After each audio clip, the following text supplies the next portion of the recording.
सियासत जिंदा है, इंसाफ मर गया। सियासत क्यों जिंदा है? 5 तस्वीरों के जरिए जब आप देखेंगे कि दिल्ली से लेकर के हाथरस, लखनऊ से लेकर के भुवनेश्वर तक क्या चल रहा है। प्रदर्शन हो रहे हैं, लठ बजाए जा रहे हैं, सड़क पर तमाम कार्यकर्ता हैं। दिल्ली, भुवनेश्वर, हाथरस, लखनऊ, हर जगह की तस्वीरें आप देखें। तस्वीर अलग अलग है, चेहरे अलग अलग हैं, पार्टियां अलग अलग हैं, लेकिन तासीर एक ही है। हर कोई प्रदर्शन के नाम पर अपनी सियासत चमकाना चाहता है। हम ये नहीं कह रहे कि इस संवेदनशील मसले पर राजनीति करके क्या मिलेगा। यकीनन अगर संवेदनशील मसले पर राजनीति कर रहे हैं, अच्छी बात है, करना चाहिए।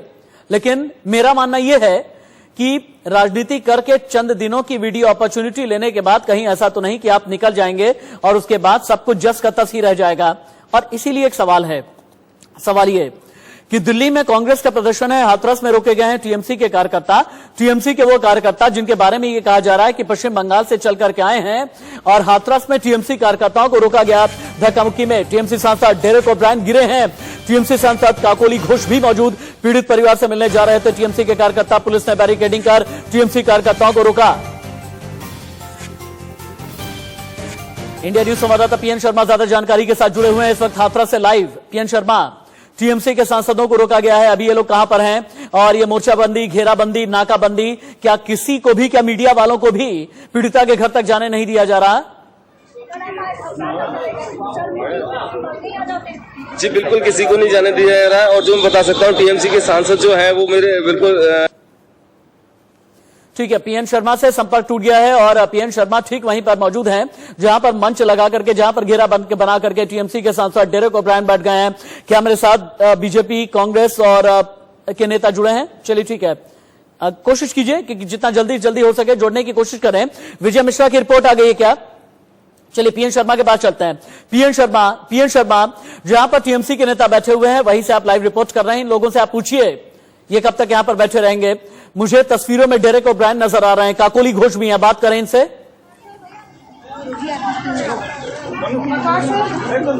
जी बिल्कुल, मैं बात करना चाहूंगा इनसे, सीधा बात करा देता हूँ आपकी। आप लोग यहाँ आए हुए हैं, आपको रोका गया है, कब तक बैठेंगे यहाँ पर, क्या क्यों रोका गया है आपको? अभी तक हम लोगों को ये जो किया तो ठीक नहीं है। ये जो पुलिस से हम लोगों के साथ में जो इतना बाजे बर्ताव किया वो हम इंसान होकर मान नहीं सकते। हम अभी तक कितना टाइम रुकेंगे क्या नहीं, हमको अभी यहाँ रहेंगे बाद में। जी सीधा सा ये कह सकते हैं कि ये कब तक रुकेंगे ये नहीं कह सकते हैं। एक वो है जो पुलिस के द्वारा रोका गया है, वो कुछ इन्हें बताया नहीं गया है।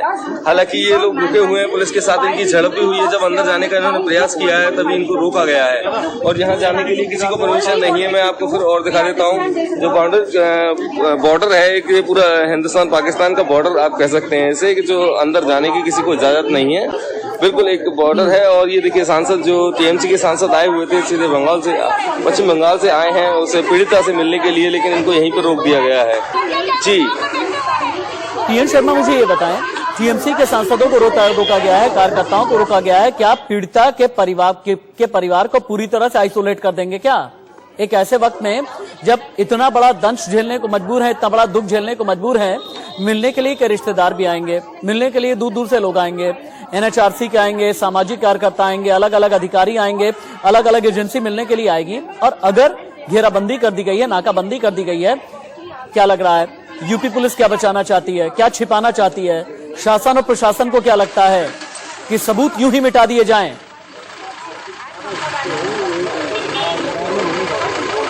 बिल्कुल ऐसा कह सकते हैं कि किसी को भी जाने का बिल्कुल एक तरह से प्रतिबंधित, बिल्कुल सील किया गया है। चप्पे पर पुलिस बिछा दी गई है। पता नहीं ऐसा कौन सा इतनी बड़ा घटना है जिसमें शायद परमाणु मिसाइल का भी इतनी सुरक्षा नहीं होती होगी जितनी सुरक्षा इस परिवार की जा रही है। और गाँव में जाने की मीडिया, नेता, अभिनेता किसी के साथ किसी सामाजिक। ठीक है, आप रुकें।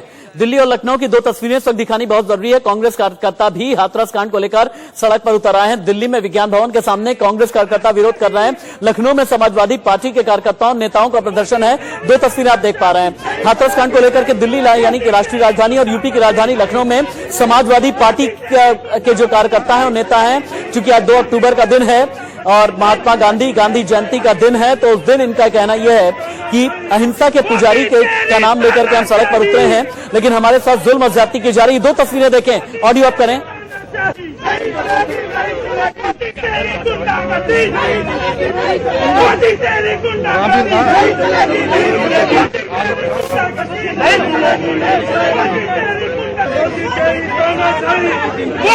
तेरी तानाशाही,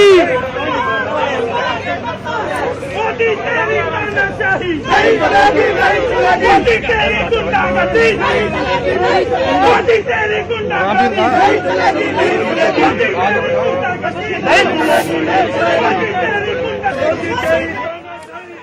चलिए मेरे साथ रिपोर्टर अभी थोड़ी देर के बाद लखनऊ से जुड़ेंगे, हाथरस से भी इंडिया न्यूज संवाददाता है, दिल्ली से भी रिपोर्टर्स को जोड़ने की कोशिश करें, लेकिन दो मेहमान मेरे साथ में हैं। कांग्रेस के नेता अजय अरोड़ा हैं, थोड़ी देर के बाद भारतीय जनता पार्टी के नेता शाइना एनसी भी मेरे साथ में जुड़ेंगी, लेकिन उससे पहले दीप्ति सिंह के पास में चलते हैं। आप वकील भी हैं, सोशल एक्टिविस्ट भी हैं। दीप्ति सिंह, पहले तो मुझे ये बताइए, आप कानून की जानकार हैं, क्या किसी कानून में ये लिखा हुआ है कि अगर किसी रेप पीड़िता की मौत हो जाती है और घर वालों से मिलने के लिए महीने भर तक कोई भी आ नहीं सकता, गांव की नाकाबंदी की जा सकती है, कानून की कोई धारा है क्या, या कहीं संविधान में लिखा है क्या ऐसा? बहुत ही खेदजनक है और आपके सवाल मैं समझ सकती हूँ कि किस हद तक दिल में चुभोने वाले हैं। जो भी संविधान और कानून के थोड़े बहुत भी जानकार ये प्रोग्राम अभी देख रहे होंगे, उनके पास भी इस सवाल का कोई जवाब नहीं है कि सच्चाई हमें सबको पता है, ऐसा कहीं भी नहीं लिखा गया है और ऐसा कोई कानून नहीं है कि अपने घर का कोई पेशेंट हो या कोई पीड़िता हो, उसके घर के फैमिली मेंबर्स उसे नहीं मिल सकते, या उसकी डेड बॉडी को भी क्रिमेशन के लिए उनके पास कोई राइट नहीं होती। ये बहुत सारी चीजें जो भी हम लोगों ने इस केस में देखा है, दहला देने वाली है, दिमाग को भी बिल्कुल झकझोर देने वाली है कि इस तरीके का कहां से। ठीक है, ओके, ठीक है। अब आप यहीं पर रुक जाएं, क्योंकि हम कई सवाल खड़े करने जा रहे हैं। सवाल यूपी के एडीजी से भी होगा, सवाल कानून व्यवस्था से भी है, और सवाल यह भी है कि अगर किसी भी महिला का डाइंग डिक्लेरेशन है, रेप पीड़िता का डाइंग डिक्लेरेशन है, उसके बाद भी गैंगरेप से इनकार कर दिया जा रहा है, तो यूपी के एडीजी लॉ एंड ऑर्डर से हमारा सवाल है, कई सवाल है। रेप के लिए शरीर पर क्या कुछ अंश मिलना जरूरी है? पहला हमारा यह सवाल होगा। रेप हुआ या नहीं, यह साबित कौन करेगा? तब जबकि डाइंग डिक्लेरेशन है। क्या यूपी पुलिस पीड़िता के खिलाफ है? सरकार की छवि को बचाने के लिए पुलिस आरोपियों का समर्थन कर रही है क्या पुलिस का काम पीड़ित को झूठा साबित करना है? हाथरस में रेप नहीं हुआ यह कहकर क्या साबित करना चाहते हैं एडीजी लॉ एंड ऑर्डर? पीड़िता का सच कैसे झुठला सकती है यूपी पुलिस? क्या ADG law and order Prashant Kumar के झूठ पर उन्हें पद से हटाना नहीं चाहिए? DM, ADM, SP, ASP, IG zone, सभी से हमारा यह सवाल है। कानून क्या कहता है, अब आप ये देखें। रेप साबित करने के लिए स्पर्म का पाया जाना जरूरी नहीं है, कानून कहता है। पीड़िता अगर मेडिकल ना कराना चाहे तो मजबूर नहीं कर सकते, मेडिकल नहीं कराने के आधार पर आरोप खारिज नहीं कर सकते, और सरकारी अधिकारी लापरवाही करेगा तो सजा और जुर्माने का भी प्रावधान है। कुल मिलाजुलाकर के हिंदुस्तान का कानून यह कहता है। रेप के मामले में कहां कितनी सजा है, यह भी देख लें आप। पाकिस्तान से मैं शुरू करना चाहूंगा कि वहां पर मौत की सजा है, ईरान में मौत की सजा है, सऊदी अरब में मौत की सजा है, मिस्र, यूएई, अफगानिस्तान में मौत की सजा है, इजराइल में 4 से 16 साल तक की जेल है, रशिया में 3 से 6 साल तक की जेल है, फ्रांस में 15 से 30 साल तक की जेल है। लेकिन दीप्ति जी, ऐसा कड़ा कानून सजाए मौत वाला भारत में क्यों नहीं है? मैं सिर्फ रेप के बाद हत्या की बात नहीं कर रहा, मैं सिर्फ और सिर्फ रेप या गैंगरेप की बात कर रहा हूं। ऐसा कड़ा कानून हिंदुस्तान में क्यों नहीं है? कानून तो है, हम या एग्जीक्यूशन में बड़ा यहाँ पे दुविधाजनक स्थिति होती है, क्योंकि हमारे यहाँ इतने 3 लेयर्स के जो कोर्ट्स हैं और अपील करने के जो हमारे यहाँ प्रोविजंस हैं, ये कहीं ना कहीं बहुत ज्यादा अपराधियों का मनोबल बढ़ाने में मदद करती है। हमने निर्भया के जो पीछे का जो हमारा केस हमने देखा था, हम सारे इसके गवाह भी हैं, हम सबने अपनी आंखों से देखा था कि ट्रायल कोर्ट ने काफी सारे और यहाँ पे अपील की गई, जिसपे की फास्ट कोर्ट गठित किया गया। ओके, ठीक है, ठीक है, ठीक है मैम, आप रुकें क्योंकि आपकी कनेक्टिविटी जारी है। अजय अरोड़ा जुड़े हैं क्या मेरे साथ? चलिए, कांग्रेस के नेता अजय अरोड़ा के पास चलें, उससे पहले हमारे साथ में नंद किशोर गुर्जर जी हैं, आप विधायक हैं। और नंद किशोर गुर्जर जी, मैंने सुना हुआ है कि राज्यपाल को आपने कोई ज्ञापन दिया है, कोई चिट्ठी लिखी है, भारतीय जनता पार्टी से बहुत ज्यादा नाराज भी हैं, यूपी सरकार से भी आप नाराज हैं, ऐसा है क्या? वजह क्या है? हम किसने कहा हम नाराज हैं, पार्टी नाराज है? कुछ नहीं है, गोपनीय पत्र लिखा था, वो कहां से मीडिया के हाथ लगा है? नंद किशोर जी, चलिए, नंद किशोर जी से भी संपर्क नहीं हो पा रहा, दीप्ति जी की आवाज नहीं आ रही, अजय अरोड़ा की आवाज नहीं आ रही, लेकिन पूरे यूपी में क्यों आखिरकार बवाल मचा हुआ है, यह भी आपके लिए जानना जरूरी है। बलरामपुर, आजमगढ़, हाथरस और इसके अलावा यूपी के कई अलग अलग जिले हैं जहां से रेप और गैंगरेप की वारदात सामने आई। वारदात सामने आने के बाद सड़क पर उतरे कांग्रेस के नेता और कार्यकर्ता, लेकिन सवाल एक ही उठा, सवाल ये कि जब डाइंग डिक्लेरेशन है तो फिर उसके बावजूद भी गैंगरेप छिपाया क्यों जा रहा है या रेप छिपाया क्यों जा रहा है। पोस्टमार्टम रिपोर्ट का हवाला दिया जा रहा है, लेकिन डाइंग डिक्लेरेशन को मानने को तैयार क्यों नहीं है। ये इतने प्रदर्शन चल रहे हैं, होने भी चाहिए, क्योंकि निर्भया के दौर में भी हमने देखा था इसी तरीके से प्रदर्शन हुआ था, तभी जाकर के निर्भया के आरोपी पकड़े भी गए थे। लेकिन हां, हमें यह भूलना नहीं चाहिए कि उन्हें फांसी मिलने में 7 साल का वक्त लग गया था। बाकी मेहमानों के पास में चलें, उससे पहले पूरे यूपी को दिखाती समझाती और यूपी में शहर शहर कितने शैतान, यह दिखाती रिपोर्ट।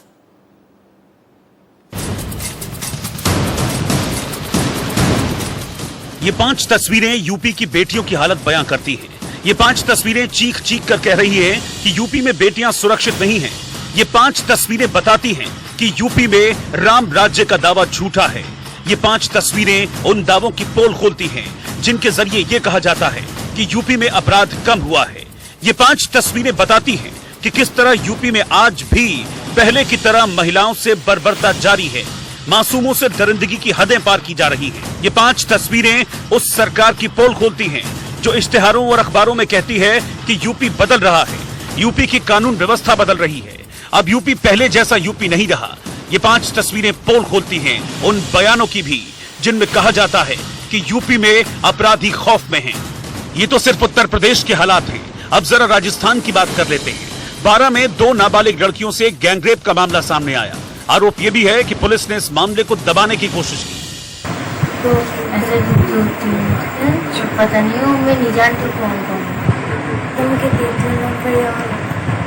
उनके भैया ने धमकी दी थी। अगर ऐसे बोला था पुलिस वाला सामने मुँह खोल दिया तो वहाँ पे घर वाले तुम्हें भी वहाँ पे घर वाले क्या यूपी, क्या बिहार, क्या राजस्थान, क्या मध्य प्रदेश, देश में बेटियों की हालत बद से बदतर होती जा रही है। आंकड़ों के मुताबिक देश में हर साल 32,000 से ज्यादा रेप केस होते हैं। 2019 में देश भर में रेप के 32,033 मामले दर्ज किए गए। हर रोज औसतन 87 रेप केस दर्ज हुए। महिलाओं के खिलाफ अपराधों की बात करें तो एनसीआरबी की रिपोर्ट के मुताबिक महिलाओं के खिलाफ अपराधों में कुल 7.3% का इजाफा हुआ है। इनमें सबसे ज्यादा 30.9% मामले रिश्तेदारों के अत्याचार के थे। यहां रुकेंगे एक छोटे से ब्रेक के लिए, आप कहीं मत जाइएगा, बस थोड़े से इंतजार के बाद खबरें जारी हैं।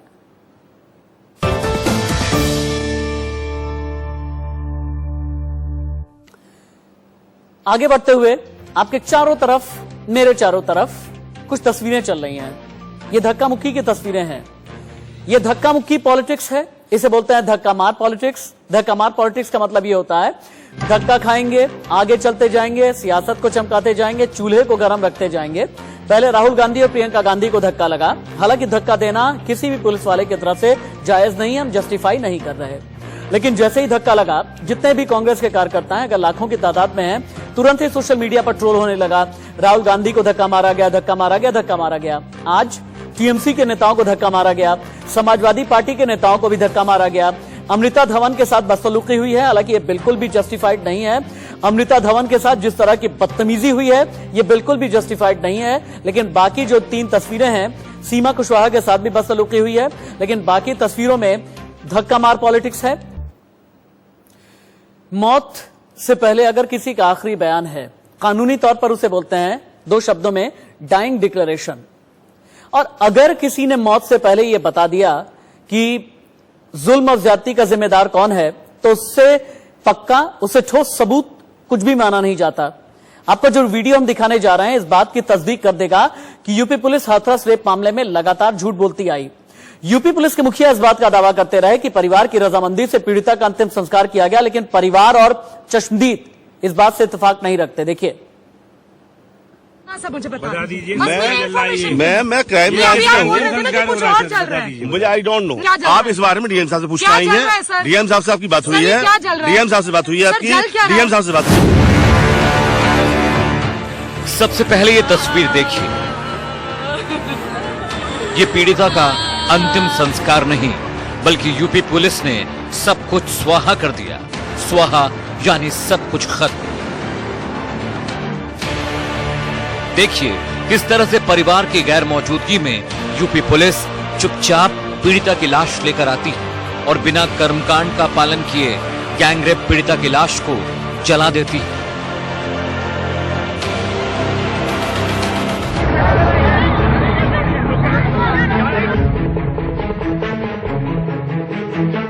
लाश जलने से पहले क्या कुछ हुआ अब वो देखिए। ये तस्वीरें उसी जगह की हैं जहां पर पीड़िता की लाश को पुलिस ने जबरन आनन फानन में जला दिया। जिस वक्त पुलिस पीड़िता की लाश जलाने की तैयारी कर रही थी, अचानक मीडिया वहां पहुंच गया। मीडिया को देखते ही पुलिस की हालत खराब हो गई। बोले नहीं कौन, ये क्या चल रहा है इतना बस बता दीजिए सर, बस इतना सा मुझे बता दीजिए। मैं क्राइम ब्रांच में हूँ, कुछ और चल रहा है। मुझे आई डोंट नो। नहीं अभी मैं बाहर से हूँ। नहीं अभी आपने मुझे बोला कि नहीं बॉडी नहीं है, क्या है सर, बॉडी है कि नहीं है? इस वीडियो में आप देख सकते हैं महिला पत्रकार बार बार इंस्पेक्टर संजीव कुमार शर्मा से पूछ रही है कि आखिर क्या है लकड़ियों के उस ढेर पर, कहीं वो लाश तो नहीं। लेकिन यूपी पुलिस महिला पत्रकार को कोई जवाब नहीं देती है और पीछे हटने की बात कहती है। मेरी ड्यूटी यहाँ पर है आप लोगों को इस बताने के लिए कि आप लोग आगे ना बढ़े। बस यहाँ पर आगे नहीं बढ़ रही हूँ, आप मुझे बता दीजिए क्या आप इस बारे में डीएम साहब से पूछना आई है। डीएम साहब से आपकी बात हुई है, डीएम साहब से बात हुई है आपकी, डीएम साहब से बात हुई है आपकी, डीएम साहब से बात हुई है आपकी, डीएम साहब से बात हुई है आपकी। सर ये क्या चल रहा है? डीएम साहब से बात हुई है आपकी। लाख कोशिशों के बाद भी पुलिस महिला पत्रकार को आगे नहीं बढ़ने देती और जबरन पीड़िता की लाश को जला देती है। ऐसे में बड़ा सवाल, पुलिस ने परिवार की रजामंदी का झूठा दावा क्यों किया? परिवार को लाश देने में पुलिस को क्या दिक्कत थी? चोरी छिपे लाश जलाने की वजह क्या थी?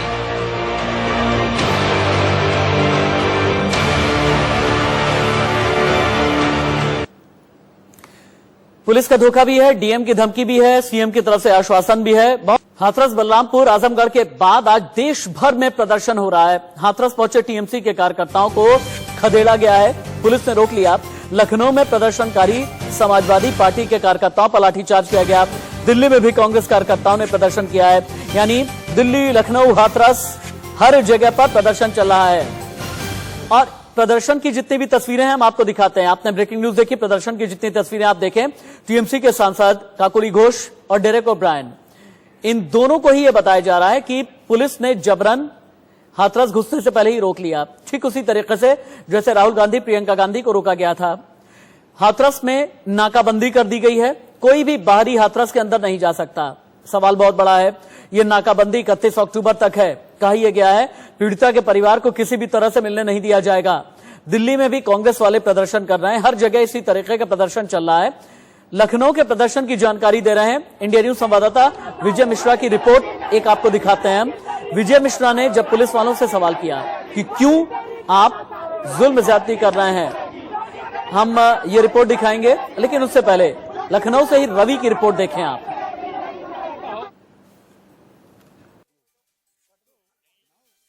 समाजवादी पार्टी के विधायकों का आज मौन रख के विरोध हो रहा है। देख सकते हैं तमाम सारे समाजवादी पार्टी के विधायक, उसके अलावा तमाम सारे जो नेता है वो यहाँ रुके गए हैं। पुलिस ने बैरिकेडिंग लगा के इनको रोका हुआ है। साफ तौर पे तमाम सारी समाजवादी पार्टी के जो विधायक हैं जो विरोध कर रहे हैं। क्या कुछ विरोध है इनका और क्या कुछ ये बताइए, क्या कुछ कहना चाहेंगे, क्या विरोध है आप लोगों का? देखिए, हम लोग बिल्कुल मौन धारण करके माननीय महात्मा गांधी जी के जा रहे थे माल्यार्पण करने। यहाँ पे जबरन हम लोग को रोका जा रहा। हम लोग ना एक नारा लगा रहे थे, ना कोई बात कह रहे थे, चुपचाप मौन होके गांधी जी की प्रतिमा पर हम लोग माल्यार्पण करने जा रहे थे। पुलिस है ये हाल है योगी सरकार का, ये हो रहा है। आपने हाथ बांध रखे हैं, क्या वजह इसकी? हम लोग हाथ इसलिए बांध रखे हैं कि आज अहिंसा के सबसे बड़े पुजारी का जन्मदिन है और हम शांतिपूर्ण तरीके से सोशल डिस्टेंसिंग को मेंटेन करते हुए गांधी जी की प्रतिमा पर माल्यार्पण करने जा रहे थे। इस गौड़सेवादी मानसिकता वाली सरकार ने और उनके मुलाजिमों ने हम सभी विधायकों को यहाँ रोक रखा है और हमें आगे नहीं जाने दिया जा रहा है। देख सकते हैं तमाम सारे जो विधायक समाजवादी पार्टी के वो सभी यहाँ पर मौन रहकर, मुंह ढककर, हाथों को बांधकर यहाँ पर विरोध कर रहे हैं। तमाम सारे जो लोग हैं, ये बताइए क्या कुछ विरोध कर रहे हैं आप लोग? विरोध हम लोग सच के लिए लड़ रहे हैं, क्योंकि मोदी जी और योगी की सरकार में अब सच मर चुका है। और हमारे गांधी जी थे जो सच्चे थे, जिन्होंने अपनी सच्चाई के रास्ते पे चल के हमारे देश को आजाद कराया। तो हम लोग उनके रास्ते पे चल के कम से कम प्रदेश को तो इस मोदी जी के जंगल राज से आजाद करने का काम कर सके। यार मौन रहकर आज ये विरोध था वो देखने को मिल रहा है समाजवादी पार्टी के लोगों का। तमाम सारे विधायक हैं जो कह रहे हैं गांधी प्रतिमा जा रहे थे, 2 अक्टूबर है, आज गांधी प्रतिमा माल्यार्पण करने जा रहे थे, लेकिन पुलिस ने इनको रोका है। फिलहाल यहीं पर बैठ गए हैं और अपना मौन रहकर विरोध कर रहे हैं। पंकज के साथ रवि कुमार, इंडिया न्यूज, लखनऊ। पूरे देश भर में प्रदर्शन चल रहा है। लखनऊ की तस्वीरें भी आपने देखी। विजय मिश्रा के पास में हम चलते हैं, विजय मिश्रा से हम बात करेंगे। और लेकिन उसके साथ ही और भी तस्वीरें आप देखें। दिल्ली में जितने प्रदर्शन हुए हैं, हाथरस, दिल्ली, लखनऊ, हर जगह की तस्वीर आपको एक एक करके बदल बदल करके हम दिखाते रहेंगे। विजय मिश्रा के पास चलते हैं। विजय मिश्रा, समाजवादी पार्टी के जो कार्यकर्ता हैं, क्या अभी भी गांधी प्रतिमा के सामने बैठे हुए हैं या उन्हें जबरन खदेड़ दिया गया है?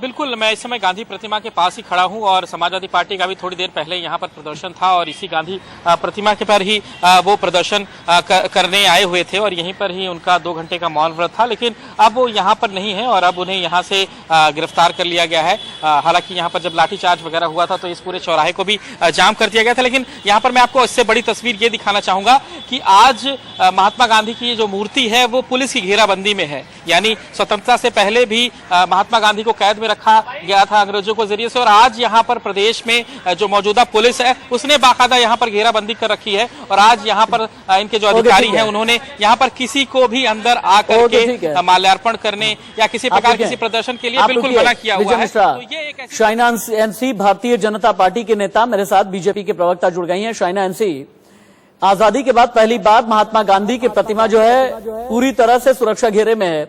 कहा यह जा रहा है कि आज की तारीख में 2 अक्टूबर के दिन महात्मा गांधी को भी कैद कर दिया गया क्योंकि गांधी प्रतिमा के ठीक सामने प्रदर्शन किया जा रहा था। यूपी की सरकार क्यों डरी हुई है? हाथरस में नाकाबंदी, दिल्ली में भी मोर्चाबंदी, अगर कोई भी प्रदर्शन कर रहा है उसे घेर लिया जा रहा है। यूपी की सरकार को किससे डर लगता है? क्या यूपी पुलिस कुछ बहुत बड़ा छिपाना चाहती है?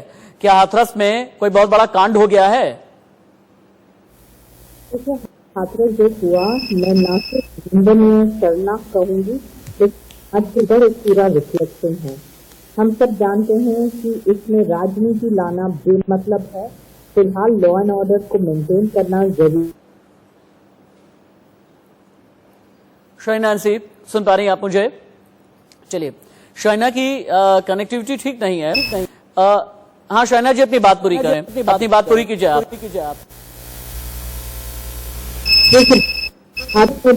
आवाज बनाए रखना बहुत ही जरूरी है, लेकिन SIT की प्रयोग घोषित हुई है और अब जो आप रास्तारों को पुलिस को अपना काम न करने दे, तो मुझे लगता है कि वो गलत होगा। फिलहाल हम सब चाहते हैं कि न्याय मिले भारतीय बेटी को और उनके परिवार को, बल्कि जब वहाँ अधिकारियों ने गलत बयानबाजी किया है हमने इसका खंडन किया और जरूर मानते हैं कि आते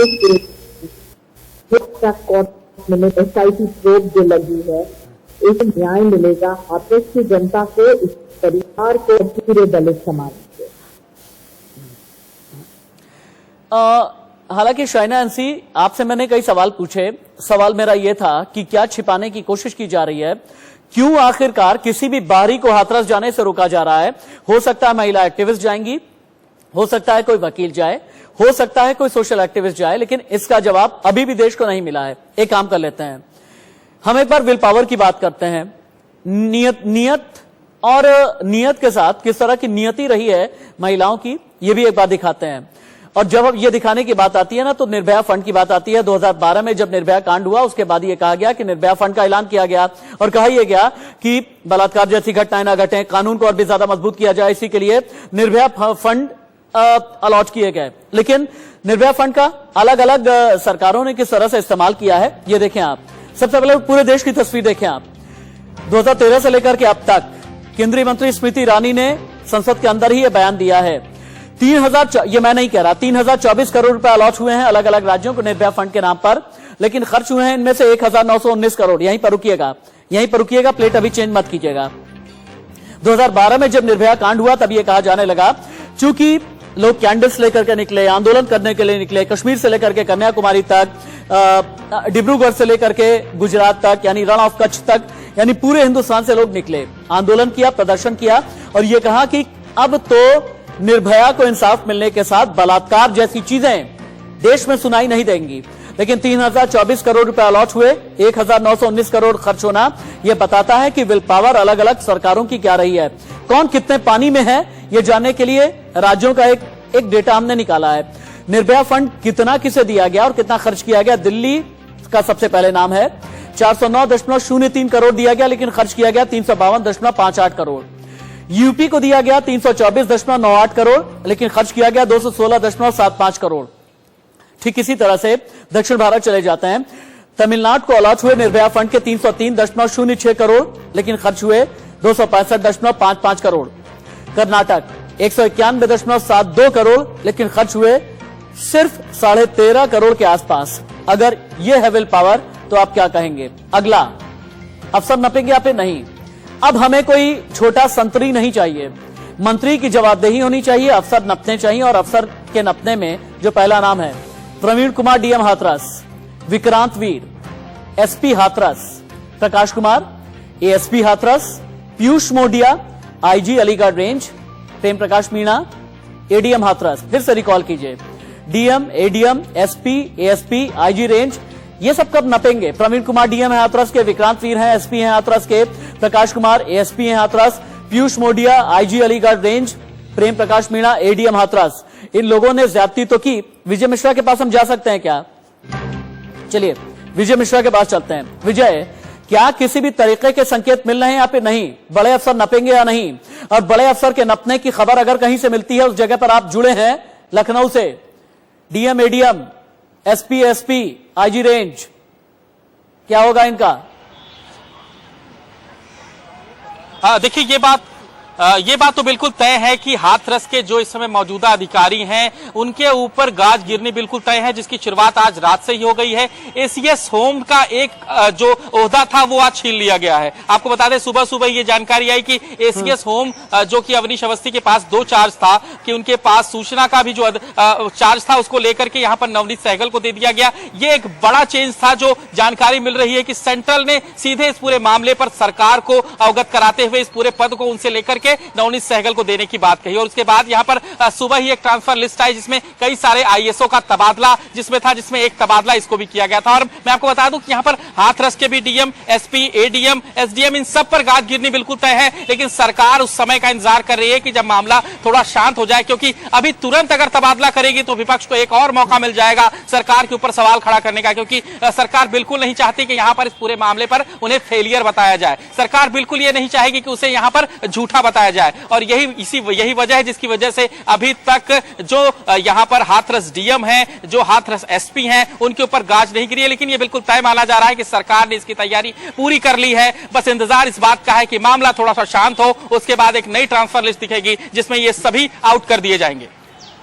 ओके, ठीक है। आपने ये बताया कि सचिव मुख्य सूचना की जो जिम्मेदारी है अवनीश अवस्थी से ले ली गई है। नवनीत सहगल फिर से अब मुख्य धारा में आ गया है। मुख्य धारा में इसलिए कह रहा हूं क्योंकि नवनीत सहगल के बारे में कहा जाता है कि अखिलेश, मुलायम सिंह यादव, मायावती, इन सभी के बहुत चाहते अफसरों में से एक रहे हैं। काफी दिन से हाशिए पर चल रहे थे, लेकिन अब जिस तरह से बलात्कार के केसेस, अपराध के केसेस हैंडल किए गए हैं, इसमें यह कहा जा रहा है ये ठीक तरीके से हैंडल नहीं हुआ। लेकिन कोरोना किस किस के हुआ है यूपी में? आप कहेंगे ये तो तादाद होती है, लेकिन नहीं, हम कहेंगे कानून को कोरोना हुआ है। वो कानून जो आधी रात को अंत्येष्टि कर देता है, वो कानून जिसे पोस्टमार्टम रिपोर्ट में नजर आ गया लेकिन डाइंग डिक्लेरेशन में नजर नहीं आया कि रेप और गैंगरेप हुआ है, वो कानून जिसमें एडीजी लॉ एंड ऑर्डर ने सीधे तौर पर अपना जजमेंट दे दिया और ये कह दिया कि रेप नहीं हुआ, वो। और इसके अलावा सोच को भी कोरोना हुआ है, सिस्टम को कोरोना है और सियासत को भी कोरोना है। हाथरस को हाशिए पर कौन डालना चाहता है? हाथरस को हाशिए पर डाल करके सियासत कौन कौन चमका रहा है? लेकिन शाइना एनसी, थोड़ी देर पहले भी मैं आपसे सवाल करना चाह रहा था, हाथरस के डीएम, एडीएम, एसपी, एसपी और आईजी जोन, आपको लगता नहीं कि इन कम से कम 5 अधिकारियों के खिलाफ तुरंत ही एक्शन होना चाहिए? एक्शन तो जरूर, लेकिन अभी एसआईटी की प्रोब का समर्थन गलत शब्द का इस्तेमाल है, लेकिन कोऑपरेट करना ताकि सच्चाई और दरिंदे को सजाए मौत मिले। सजाए मौत मिलने के लिए आवश्यक ये है कि हम सब एकजुट आवाज उठाते रहें, लेकिन लॉ एंड ऑर्डर सिचुएशन। शायद आप आवाज उठने की बात कर रही हैं, हालांकि आपकी आवाज बहुत बहुत कम आ रही है। आप ये कह रही हैं कि शायद सबको मिलकर के आवाज उठानी चाहिए, लेकिन यहाँ तो आवाज दबाने की कोशिश की जा रही है। यहाँ नाकाबंदी, मोर्चाबंदी, घेराबंदी कर दी गई है। हालांकि मैं बार बार जुड़ने की कोशिश कर रहा हूं। दीप्ति सिंह भी हमारे साथ में हैं। दीप्ति सिंह जी, अगर मेरी आवाज आप तक जा रही हो,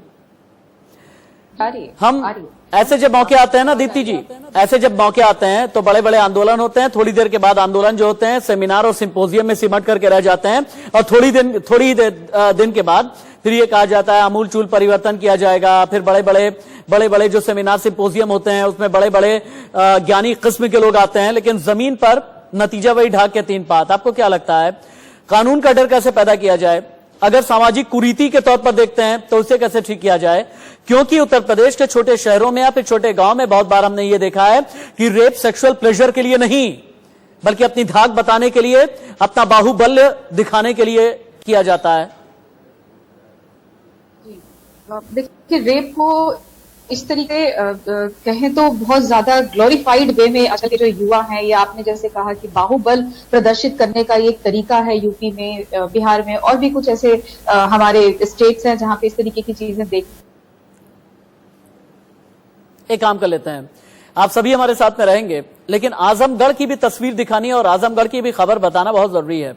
यूपी के आजमगढ़ में रेप का शिकार हुई 8 साल की बच्ची की हालत नाजुक होने पर उसे वाराणसी रेफर किया गया। परिजनों के मुताबिक आरोपी उनका पड़ोसी है और वो बच्ची को घुमाने के बहाने अपने घर ले गया था।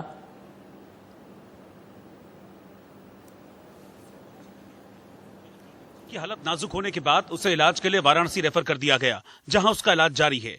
परिजनों का दावा है कि पड़ोस में रहने वाला एक लड़का बच्ची को घुमाने के बहाने ले गया और अपने टेंट हाउस में उसके साथ रेप किया। इसके बाद आरोपी बच्ची के घर पहुंचा और बच्ची के कपड़े खराब होने की बात कही और फिर दूसरे कपड़े ले जाकर उसे पहनाए और उसे घर छोड़कर चला गया। हालांकि कुछ देर बाद परिजनों ने देखा कि बच्ची खून से लथपथ है। बच्ची उसके घर खेल रही थी, लिया कर गया कि चलो हम तुम्हें घुमा दें। किसके घर? वो लड़का बाजू में था। पड़ोस का लड़का है? हाँ, पड़ोस का है। इसी से का हमें मालूम नहीं था। इस बीच पुलिस ने शिकायत दर्ज कर आरोपी को गिरफ्तार करने की बात कही। बालिका के साथ दुराचार होने की घटना सूचना प्राप्त हुई थी, उस पर तत्काल मुकदमा पंजीकृत किया गया और पुलिस द्वारा जो अभियुक्त था उसे गिरफ्तार किया गया है। जानकारी के मुताबिक रेप पीड़ित बच्ची को पीडियाट्रिक सर्जरी की जरूरत थी, हालांकि अब उसकी हालत में सुधार।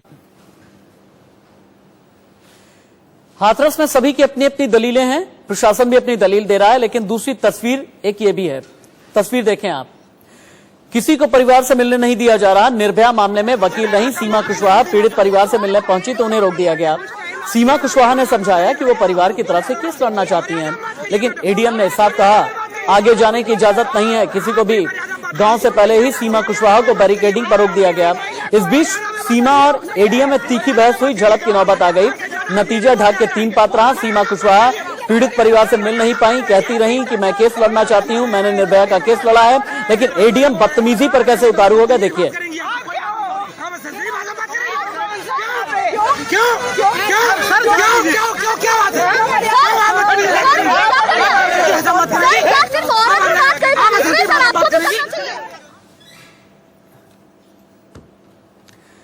बुलेटिन खत्म करने का वक्त आ गया है, लेकिन इन दो तस्वीरों के साथ मैं खत्म करना चाहूंगा। चूंकि आज 2 अक्टूबर का दिन है, गांधी जयंती का दिन। बापू को कोई राजघाट पर जाकर याद कर रहा है और कोई अपने घर में तो कोई अपने दफ्तर में। कहीं पर प्रतीकात्मक तरीके से याद किया जाएगा, सिंबोलिज्म में शायद कहीं पर बापू को याद करते हुए लोग नमन भी कर लें। कहीं पर वैष्णव जन तो तेने कहिए जे पीड़ पराई जाने रे, शायद इस तरह की बातें भी सुनाई दे जाएंगी। लेकिन बापू कुछ चीजों की बात करते थे, सत्य की, अहिंसा, आखिरी आदमी, महिलाओं का अधिकार। महिलाओं का अधिकार तो छोड़िए, अगर जीने का हक भी हाशिए पर चला जाए तो आप क्या कहेंगे? हाथरस, बलरामपुर, आजमगढ़ या यूपी में शहर शहर जितने शैतान हैं, और सिर्फ हम यूपी की बात नहीं करेंगे। अगर 24 घंटे में 18 रेप या गैंगरेप की वारदातें राजस्थान में हो गई हैं, तो तो वहां पर भी बापू याद आते हैं। आज की तारीख में शायद ये कहना चाहिए, अगर शहर शहर शैतान है तो फिर से बापू की जरूरत है। वो बापू जो बताएं कि दो शब्द हे राम का मतलब क्या होता है, वो बापू जो बताएं कि राम के साथ सीता को भी याद करते हुए आप उन्हें पूजनीय मानते हैं तो फिर महिलाओं को भी माने। और आप ये भी समझें, श्री कृष्ण के साथ अगर राधा को याद करते हैं, आने वाले नवरात्रों में अगर दुर्गा के नवरूपों की आप पूजा करेंगे, उससे पहले आप ये समझ लें कि एक महिला की अस्मत, उसकी इज्जत या फिर उसकी जिंदगी, उसकी कीमत समझना भी बहुत ज्यादा जरूरी